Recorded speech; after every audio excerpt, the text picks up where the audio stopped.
Hello friends, Janu the kitchen હાઉસમાં તમારું સ્વાગત છે। હવેથી તમે વધુ રોટલી બનાવવાનું ચાલુ કરી દેશો, કારણ કે આ રેસીપી બહુ જ સરસ છે। તમે જોઈને જ બનાવવાનું મન થઈ જશે, બાળકોને પણ ખૂબ જ મજા આવશે। હા, તમને ફરી યાદ દેવડાવી દઉં, હજુ સુધી જો તમે મારી ચેનલને સબસ્ક્રાઇબ ના કરી હોય તો મારી ચેનલને સબસ્ક્રાઇબ કરજો, લાઇક કરજો, શેર કરજો। તો ચાલો જોઈ લે આપણે ફટાફટ રેસીપી।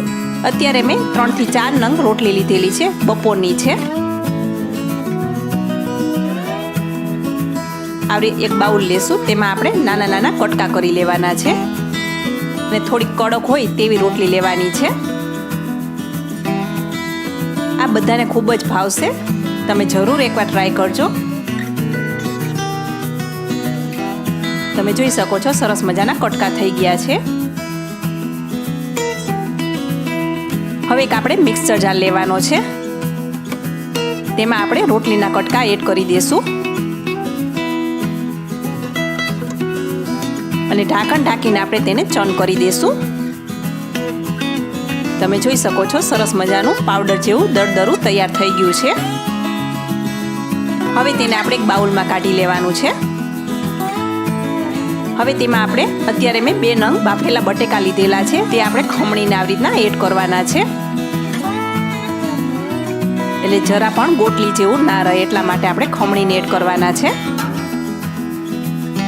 1 વાટકી ચોપ કરેલી કોબીજ છે, તે આપણે એડ કરવાની છે। 1 નંગ લીલું સમારેલું મરચું છે, તે એડ કરી દઈ। 1 ચમચી જેટલું બ્લેક પેપર છે, તે પણ આપણે એડ કરવાનું છે। 1 ચમચી જેટલી આદુ લસણની પેસ્ટ છે, તે આપણે એડ કરી દઈ।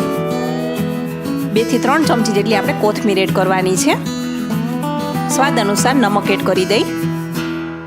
હવે અહીંયા આપણે કોર્નફ્લોરનો ઉપયોગ કરવાનો છે, 3 થી 4 ચમચી જેટલો અત્યારે કોર્નફ્લોર આપણે એડ કરી દઈ। જો તમારી પાસે કોર્નફ્લોર ન હોય તો તેની જગ્યાએ તમે મેંદાનો યુઝ પણ કરી શકો છો। હવે બધું હાથેથી સરસ રીતે મિક્સ કરી દેશું।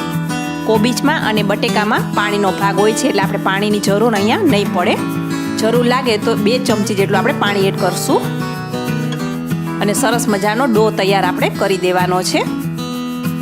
તમે જોઈ શકો છો સરસ મજાનો ડો તૈયાર થઈ ગયો છે। હવે તેમાંથી એક નાનો લુઓ લઈને નાના નાના બોલ્સ આપણે બનાવી લેશું। તમે જોઈ શકો છો ક્યાંય પણ ચોટતું નથી।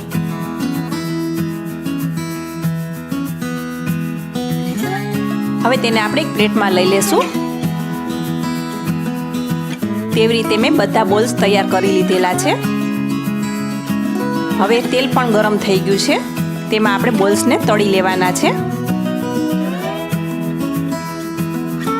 આવનારી નવી રેસીપી જોવા માટે તમારે મારી ચેનલને પહેલા સબસ્ક્રાઇબ કરવી પડશે અને આવનારી નવી રેસીપી ખૂબ જ સરસ છે, તમે જરૂર સબસ્ક્રાઇબ કરીને મારી ચેનલને જોજો।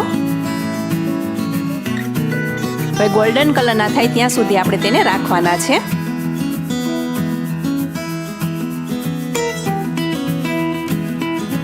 તમે જોઈ શકો છો સરસ મજાના તળાઈ ગયા છે, તેનો કલર પણ ચેન્જ થઈ ગયો છે।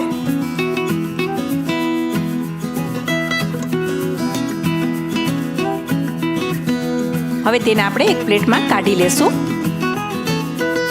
હવે એક આપણે પેન મૂકવાનું છે, તેમાં આપણે 2 ચમચી જેટલું તેલ એડ કરી દઈ। તેલ આવી જાય એટલે 1 નાની વાટકી ઝીણું સમારેલું લસણ છે, તે એડ કરવાનું છે અને 1 નાની વાટકી ખમણેલું આદુ છે, તે પણ આપણે એડ કરી દઈ। આદુ લસણનો વધારે પ્રમાણમાં ઉપયોગ કરવાનો છે। હવે તેને સરસ રીતે આપણે સાતળી લેશું।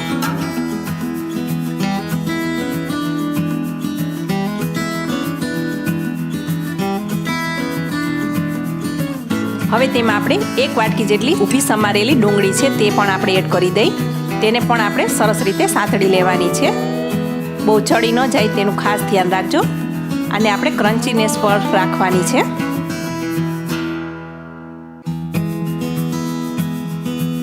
તમે જોઈ શકો છો એકદમ સરસ મજાની છૂટી છૂટી થઈ ગઈ છે ડુંગળી। હવે તેમાં આપણે 1 વાટકી જેટલું કેપ્સિકમ છે, તે પણ આપણે એડ કરી દઈ। તેને મેં આવી રીતના મોટું મોટું સમારેલું છે। હવે ડુંગળી અને કેપ્સિકમને થોડીક વાર માટે ચડવા દેશું।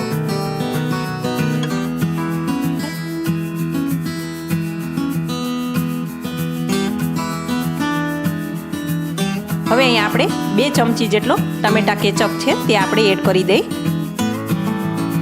અહીંયા મેં ગ્રીન ચીલી સોસ આવે છે તે લીધેલો છે, તે પણ આપણે 2 ચમચી જેટલો એડ કરવાનો છે।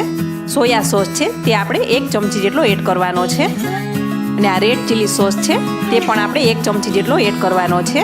તીખાશ વધઘટ કરી શકો છો તમે. રેડ ચીલી સોસની જગ્યાએ તમે શેજવાન સોસ પણ લઈ શકો છો અથવા તો પીઝા સોસ પણ લઈ શકો છો. હવે બધું સરસ રીતે આપણે સાતળી લેશું. છે ને સરસ મજાની રેસીપી, બાળકો બહાર જવાનું પણ ભૂલી જશે. હવે તેમાં આપણે 1 લીંબુનો રસ એડ કરી દેવાનો છે.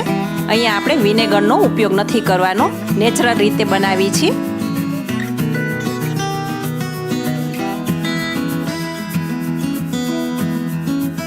હવે આ સરસ રીતે સંતળાઈ ગયું છે. હવે જે તળેલા બોલ્સ છે તે આપણે તેમાં એડ કરી દેશું અને સરસ રીતે આપણે મિક્સ કરી દેશું.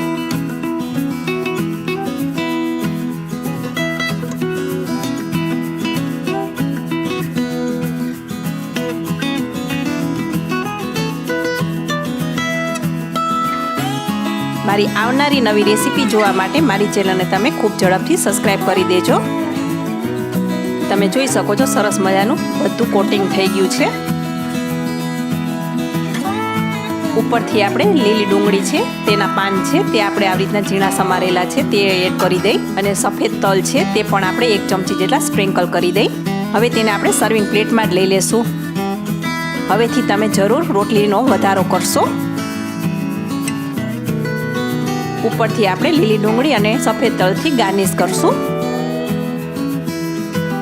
છે ને જોતા જ ખાવાનું મન થઈ જાય તેવી રોટલીમાંથી બનતી નવી રેસીપી. તો કેવી લાગી છે આજની મારી આ રેસીપી તમે કોમેન્ટ બોક્સમાં જરૂરથી જણાવજો. તો ફરી મળીશું અવનવી રેસીપી સાથે. ત્યાં સુધી આવજો.